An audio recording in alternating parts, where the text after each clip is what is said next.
एक है ना लाइन, फ्रेज हमेशा याद रखना है, ठीक है। आपने अगर सुना रहेगा तो एक फ्रेज है, लो मन का हो तो अच्छा, ना हो तो और भी अच्छा, क्योंकि जो आपके मन का नहीं है वो ऊपर वाले के मन का है। अब मैं बताता हूँ, ये तुमको है ना जब उस समय कुछ हो रहा है तो नहीं समझेगा। मैं एग्जांपल देता हूँ। एग्जांपल, कोविड आया था बराबर, ठीक है। कोविड के टाइम आई वॉज जॉब्स, ठीक है, टीचिंग, क्योंकि मैं ऑफलाइन करता था मुंबई में, तो कोचिंग इंस्टीट्यूट तो बंद है ऑफलाइन, तो आई वॉज प्रॉपर जॉबलेस, एकदम मतलब घर पे बैठा था, फ्री का खाना खा रहा था, है ना, एकदम मतलब समझ आया ना, एकदम निठल्ले जैसे वैसे। तो हुआ क्या, अब उस समय कुछ चीज़ों की वजह से मुझे रिश्ते की बात करने जानी थी मेरे गर्लफ्रेंड के डैड के पास, है ना। तो अब लेकिन वही है, सबसे पहला सवाल तो पूछेगा कमाता कितना है, ठीक है। तो है ना, अब मैंने क्या किया, मैंने उस समय मेरे काफ़ी फ्रेंड्स थे जो सीए वगैरह थे, तो मेरा बड़ा भाई भी सीए है, तो मैंने ना सब लिटरली हर एक कॉन्टैक्ट को मैंने अपना सीवी भेजा, बोला प्लीज़ नौकरी लगा दो, कैसे भी लगा दो, 50,000 40,000 कुछ भी चलेगा, नौकरी लगा दो बस, ठीक है। टीचिंग वीचिंग सब छोड़ दिया मैंने, नौकरी लगवा दो बस कैसे भी। तो रीच आउट किया, तो जितने लोग जानते थे उन्होंने कोशिश किया, लेकिन कोविड के समय इतनी नौकरी इजीली नहीं मिल रही थी। तो फिर एक और मेरे बड़ा भाई का एक फ्रेंड था, सीनियर था, मैंने उसको लिंक्डइन पे मैसेज किया कि है ना यार प्लीज़ देखना ना आपकी इसमें जॉब है क्या, क्योंकि उनके कंपनी में ओपनिंग थी, उनको कंपनी के फुटते के मालूम पड़ेगा ओपनिंग है करके। तो मैंने उनको मैसेज वगैरह किया कि मैं इसका भाई बोल रहा हूँ, छोटा भाई मेरे भाई का, तो आप उनके फ्रेंड है तो आप प्लीज़ हेल्प कर दो ना मेरे को। तो उन्होंने मैसेज पढ़ा और रिप्लाई नहीं किया, मालूम पड़ता ना रीड किया, तो मैंने ऐसे क्वेश्चन मार्क भेजा, उन्होंने फिर से इग्नोर किया, ठीक है। तो और वहाँ अच्छी पैकेज मिल रही थी, हाँ 1 लाख तक पर मंथ मिल रहा था। मेरे को ऐसा था कि भगवान नौकरी दिला देगा, नहीं जॉब, प्रॉपर जॉब, तो नहीं, उन्होंने रिप्लाई नहीं किया मेरे को, ठीक है। तो फिर मेरे को जाके बाद में वो छोटी सी जॉब मिली 40,000 रुपीज़ पर मंथ की, मेरे को वो मिल गई। तो फिर उससे मैंने काम चलाया, बट मेरे को ऐसा था कि यार मेरे को उस समय मालूम पड़ा कि लिटरली मेरे सच्चे दोस्त कितने हैं, जो एक आउट ऑफ द मतलब होता है ना थोड़ा अपने आगे जाकर हेल्प करने के लिए, तो लिटरली कोई करने को रेडी नहीं था, ठीक है। तो कभी उन्होंने लिंक्डइन वाले ने भी मेरे को हेल्प नहीं किया, बहुत लोगों ने हेल्प नहीं किया मेरे को, ठीक है। तो मेरे को 40,000 रुपीज़ की जॉब मिल गई, ठीक है। फिर मैंने यहाँ 3 महीने काम किया, मुझे किसी ने 50,000 रुपीज़ ऑफर किया, मैंने तो ईमान पूरा बिक चुका था, छोड़ छाड़ के तुरंत ही निकल गया, बराबर। प्रोबेशन भी देना, नोटिस पीरियड होता नहीं है, हफ्ते भर में छोड़ के दूसरे जगह पे 50,000 दे रहा था वो, बट स्टिल भाई मेरे को 3-4 साल हो गए थे सीए बने हुए, इतने 50,000 में क्या होएगा। तो उसके बाद मेरे को वो ऑफर आया था अन अकेडमी से, I was in on academy कुछ समय तक, बराबर। तो मैंने तुमको बताया भी था बीच में कि मुझे वहाँ से एक बार बाद में ऑफर आया था।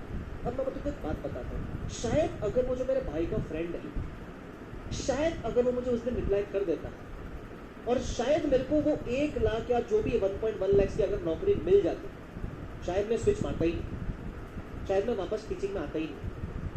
क्यों? क्योंकि भाई 1-1.25 लाख रुपये मिल रहे हैं, अन अकेडमी उस समय मुझे उससे थोड़ा ही ऊपर दे रहा था, तो मैं नहीं छोड़ता। तो उस सब मेरे को ना बाद में पता कब याद आया, ये मैं भूल भी चुका था, मुझे याद आया अब लास्ट ईयर, जब उसका एक छोटा भाई था जिसको मैंने मैसेज, उसका छोटा भाई था, उसने मुझे मैसेज किया कि भाई एपर की क्लास चाहिए तो मेरे छोटे भाई को चाहिए हेल्प कर देना। तो वो चैट में ऊपर दिखा मेरे को कि मैंने इसको मैसेज, इसने मेरे को रिप्लाई नहीं किया। अब वो देखो उसने वो बिजी रहेगा जो भी रहेगा, बट अपने को याद आता है ना कि मैंने कितनों को रीच आउट किया था, तो मेरे को बुरा नहीं लगा, मेरे को लगा यार शायद वो उसने रिप्लाई कर देता, तो मैं तो पढ़ नहीं रहा होता, मैं तो जॉब कर रहा होता।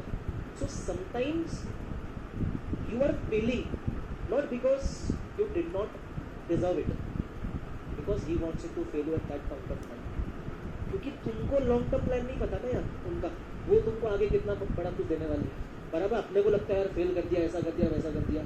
Sometimes you are failing because he wants you to fail at this point. तुमको समझा मैंने क्या बोला?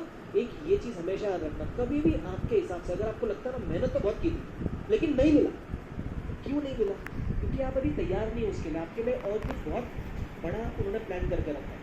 तो always remember is one thing that मन का हो तो अच्छा, ना हो तो और भी अच्छा, क्योंकि जो आपके मन का नहीं है वो उसके मन का है। पहली चीज़ मैं एक और चीज़ बहुत बिलीव करता हूँ, आपने ये जाकिर खान को बोलते हुए सुना रहेगा, वास्तु सेज तथास्तु। Now what is the meaning of this? Vastu says तथास्तु का मतलब होता है जो आप बोलते हो वो होएगा, आज नहीं तो कल, नहीं तो परसों, नहीं तो 1 साल, नहीं तो 2 साल बाद, लेकिन होएगा। If you are saying that sir मेरी पढ़ाई नहीं हो रही है, मेरे को सीए की डिफिकल्ट लग रहा है, मेरे को नहीं लगता मैं पास कर पाऊंगा। वास्तु बोलेगा तथास्तु नहीं कर पाएगा। तुमको समझा मैंने क्या बोला है ना? तुम बोलोगे ना क्यों नहीं हो पाएगा, मेरे से होगा, मेरे से नहीं तो किससे होगा? तो वास्तु बोलेगा तथास्तु, तुम पास हो जाओगे, तुम मानो ना मानो, इट इज अ फैक्ट। तुम अगर सोचोगे ना कि मेरे से नहीं हो सकता, यू आर राइट, नहीं हो सकता। तुम अगर बोलोगे ना हो सकता है, यू आर राइट, हो सकता है। तुम मानो ना मानो, जो तुम सोचोगे ना वो होके रहेगा।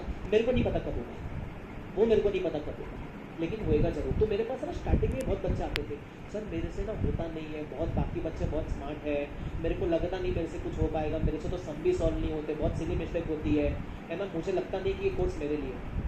मैं बोलता हूँ तू एकदम सही नहीं है तुम्हारे लिए। समझा मैंने से क्यों बोला? क्योंकि जब तुमको ही भरोसा नहीं अपने ऊपर, तो कहानी खत्म हो गई ना, फिर क्या मैं तुमको समझाऊंगा? तो समझा मैंने क्या बोला? तुम्हें ना किसी भी रैंक होल्डर से बात करना है, अभी भी किसी रैंक होल्डर से मिलने का मौका मिलेगा ना, बात करना, वो उससे तुम अगर जेन्युइनली क्लोज रहोगे तो उससे पूछना रैंक एम किया था, वो शायद तुमको नहीं बोलेगा लेकिन उसने एम किया था। ऐसा बहुत कोई रेयर होगा जिसने रैंक सोचा ही नहीं था, वैसी पढ़ाई की नहीं थी और उसकी रैंक है, पॉसिबल ही नहीं, वो पॉसिबल ही नहीं। वो रैंकर हमेशा रैंक की तैयारी ही करता है और उसी को आती है, और जो तैयारी नहीं करता ना रैंक की, उसको नहीं आएगी, क्योंकि तुमने वैसे तैयारी की नहीं, क्योंकि तुमको भरोसा ही नहीं कि तुम्हारी आ सकती है। तो एक बात हमेशा ध्यान रखना, वास्तु विल ऑलवेज तथास्तु। तो अगर लिटरली कुछ मैनिफेस्ट करना है तो पॉजिटिवली मैनिफेस्ट करना, never manifest negative things, never ever.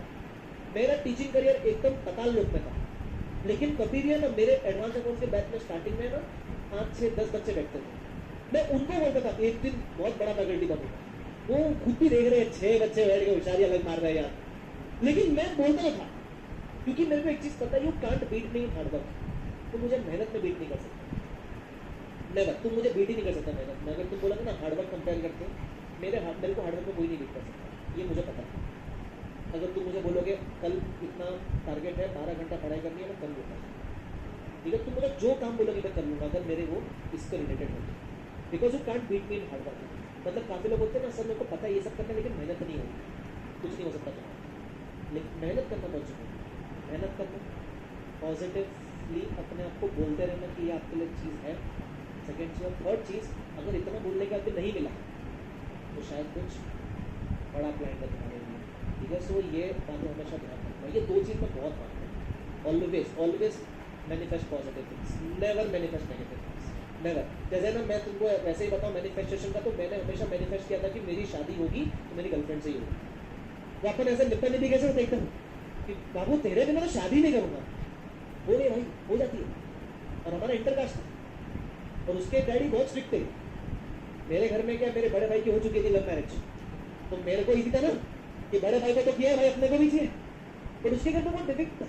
और जितना हमको लगा था ना कि मेरे को तो लगा था गुंडे भिजवा देंगे वो मेरे को पीटने के लिए, मेरे को लगा पीट डालेंगे भाई, क्योंकि वो महाराष्ट्र, मेरे को तो डर लगता है वैसे महाराष्ट्र लोग से, तो भाई पीट डालेंगे, क्योंकि उन लोग का दबदबा होता ना भाई, है ना? मेरे को लगा मन से कैंडिडेट मेरे को मारेगा सबसे पहले, मेरे को वो डर लगता था।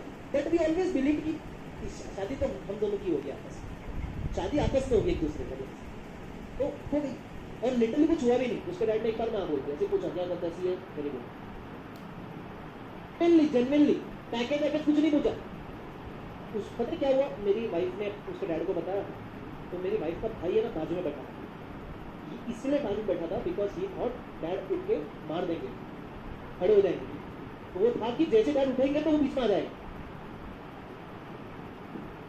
वो साला मेरा ही दोस्त था ना, वो मेरे स्कूल का ही, वो छोटा मेरे 4 साल, बट पहचान वाला था, तो उसको था कि रोक लूंगा।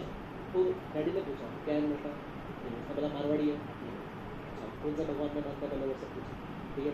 फिर पूछा क्या करता है, तो उसने बोला सीए है, टीचिंग करता था, नहीं चला, सीए है, कोई दिक्कत नहीं, जेन्युइनली ये वर्ड पे पूछो, तो भाई है ना, डिग्री में वर्ड पे है ना, मजा तो आ गया। So always manifest good things यार, never be that negative person. मैंने तुमको बोला भी था नेगेटिव कभी मत रहना, ऑलवेज मैनिफेस्ट गुड थिंग्स, तो हो जाएगा तुम्हारे साथ। तो 2 बात याद रखना, पहला वास्तु से तथास्तु, दूसरा मन का हो तो अच्छा, ना हो तो और भी अच्छा, ये ध्यान रखना, ठीक है? वेरी गुड, हो गया खत्म। चलो आगे बढ़ेंगे। अभी अच्छी छोरी थी ना, लेकिन वो लिंटन वाला भाई मेरे को सच्ची में एक लास्ट टाइम मैंने देखा ना, तो बोला अच्छा हुआ इसने रिप्लाई नहीं किया मेरे को, जॉब वॉब नहीं दिलवाई, मजा आ गया मेरे को।